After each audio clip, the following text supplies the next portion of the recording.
Edward Jones specializes in helping individual investors achieve their personal investment goals. Hello, this is Jared Hester with Edward Jones here in Athens, Alabama. Please call me to set up an appointment so I can assist you in selecting investments and services that help meet your financial goals. This is Jared Hester with Edward Jones at 256-216-6307, member SIPC. When your clothing needs to be professionally dry cleaned, take it to Classic Cleaners, now with 3 locations to serve you. Your clothes will be kept looking as good as new with their professional dry cleaning and laundry service. Classic Cleaners also offers same-day service Tuesday through Saturday. If your clothing has a tough stain, in most cases, Classic Cleaners can remove it without a trace. Bring your drapes, curtains, bedspreads, and comforters to Classic Cleaners. Classic Cleaners also offers wedding gown preservation and leather cleaning. Classic Cleaners now with 3 locations. Highway 72 East at Lindsay Lane, open Monday through Friday, 6 a.m. to 6:30 p.m. and Saturday, 8 a.m. to 4:30 p.m. 600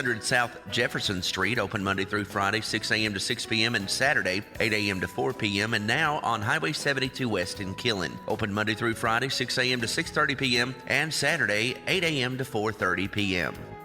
Here at WKAC, we're pro-choice when it comes to our internet stream. First of all, there's our regular stream consisting of your favorite oldies, replays of the various guests that drop by during the week, and great nighttime and weekend shows like When Radio Was, Hollywood 360, Pro Football Weekly, and Ken the Contractor. Second, of course, is our continuous classifieds, swapping and shopping all day and all night. Now we add another choice. It's our new sports stream. Here's where you go to catch Athens High sports as well as our Friday night scoreboard show. So take your pick. We're here for you online at WKAC1080.com and on the air at 1080 WKAC. All right, we're back with the Dan Williams Show here on WKAC. We're back with the Alabama Family Rights Association. I understand we have a call. Yes. Okay, caller, you got a question for us? Yeah, not so much of a question, just some facts. I was a member of the 2008-2010 Family Law Task Force that the legislature put together, as well as I'm a member on the Custody and Child Support Committee and the Access and Visitation Committees. Some of the things that have come out of that message or out of those meetings is that the Advisory Office of the Courts, which is a subset of the Supreme Court, has been offering family law courses to the judges, and they don't take it. And there's nothing forcing them to take those courses to get them up to speed on that law. The other issue is that family law is under a court of equity, so essentially they're treating our children like chattel and subdividing that. Under that, the legislature needs to do something to force the courts to follow the law, in my opinion. What can be done? Okay, that was the question we were coming to. This gentleman feels like that the legislature needs to force the hand of someone. So what legislation will be proposed for the coming session? You know, the Alabama Family Rights Association. Thank you for the call, too. 2 years ago, actually wrote a law called the Alabama Children's Family Act, premised basically on make a judicial determination of parental fitness first. Once that's been done, require every parent to submit a parenting plan to the court.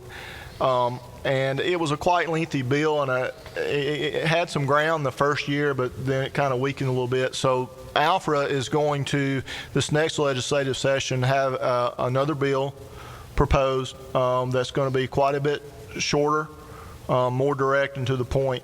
I think one of the things, we got to mandate these parenting plans in every case. We've got to mandate the judicial findings of parental fitness first.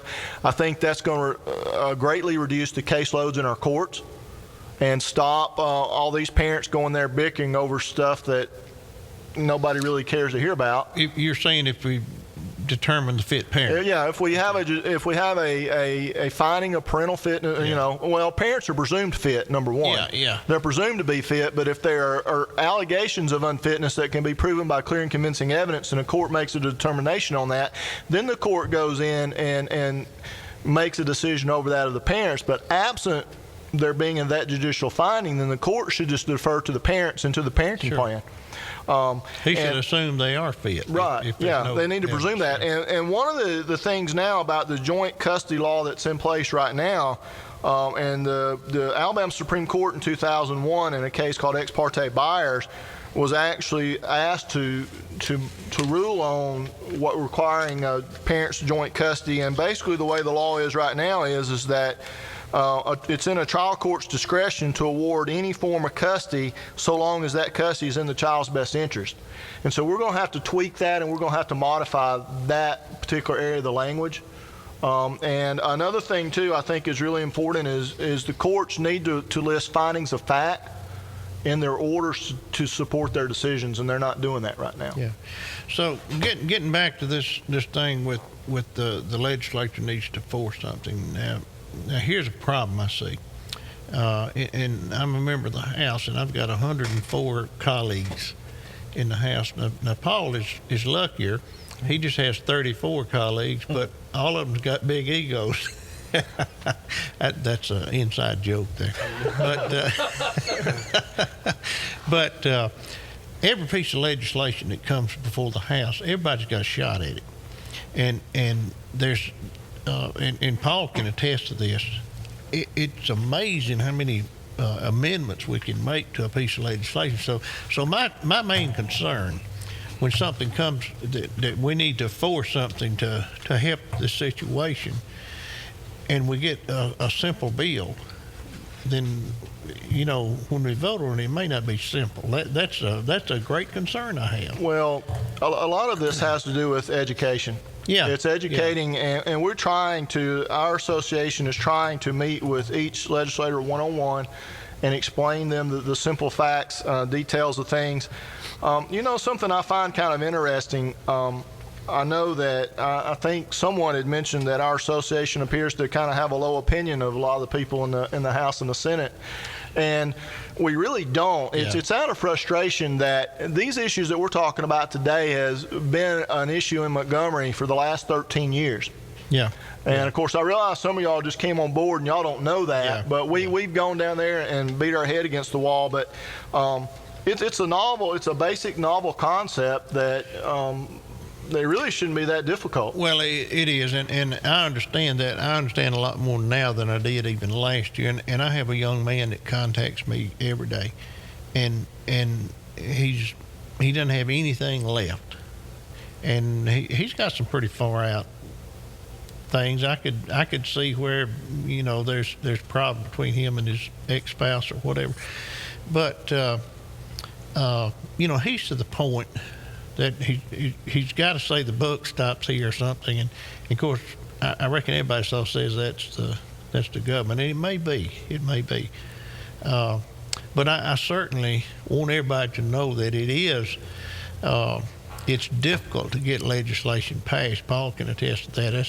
You don't just go down there and pass a bill, and everybody gets a shot at it, and it's amazing how a real good bill can get torn up in the process. It's absolutely amazing how the legislature can take a good piece of legislation and shred it into something that's either non-functional or worthless. I do like that the caller mentioned the fact that the circuit judges don't have the experience in the family law that maybe we'd all hope they would, and that I see maybe is a window of opportunity for the legislature to try to come back and see if we can't possibly mandate via the statute that circuit judges have to get some continuing education on family law and custody issues, because that's one of the most important things that they're going to face when they're sitting on the bench. So there might be something that we can do to try to encourage that. It would be nice if they would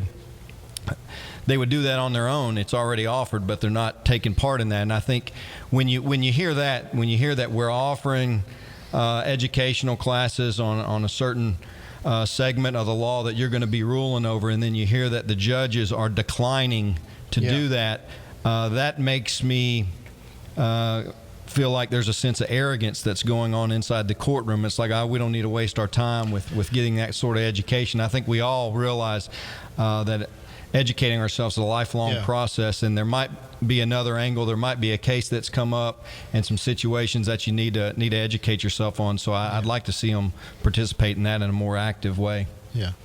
You know, another thing too, in 2008, Family Law Task Force was formed in Montgomery.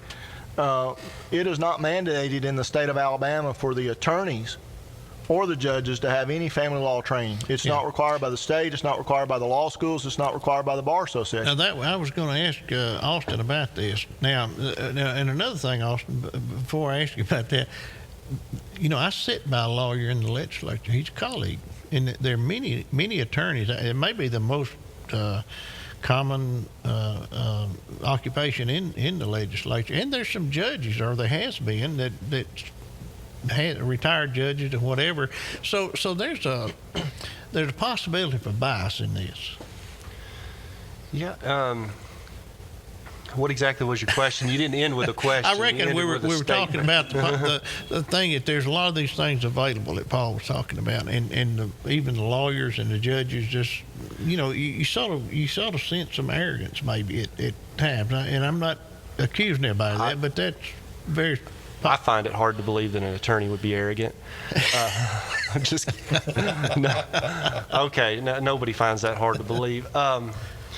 But, you know, the only thing I can think of under the law where there's a requirement with regard to a certain group of attorneys or judges to gain a greater understanding of this area of the law is those who want to be certified as guardian ad litem.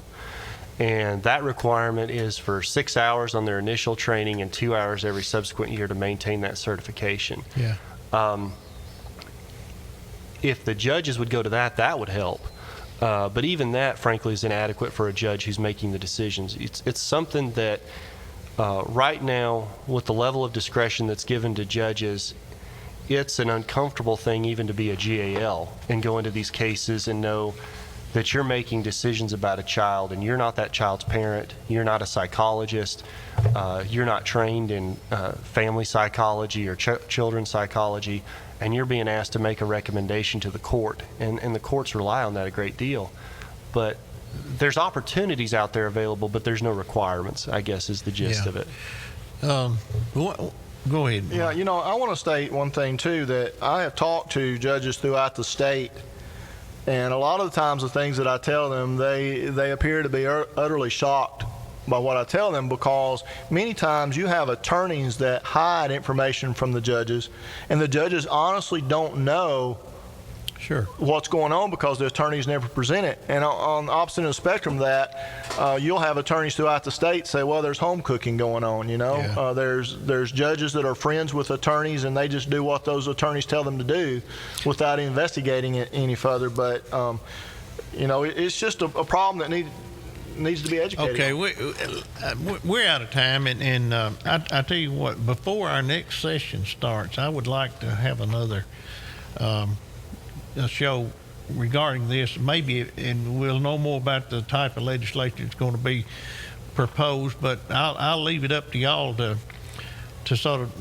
You let us know. We'll be here. We will. I will do that, and y'all all three can come back or whatever, but we'll do that. And I appreciate the guests we had today. We appreciate our sponsors doing the show for us and making it available to our listeners. And we hope that you'll tune in next Monday for another show with some interesting guests.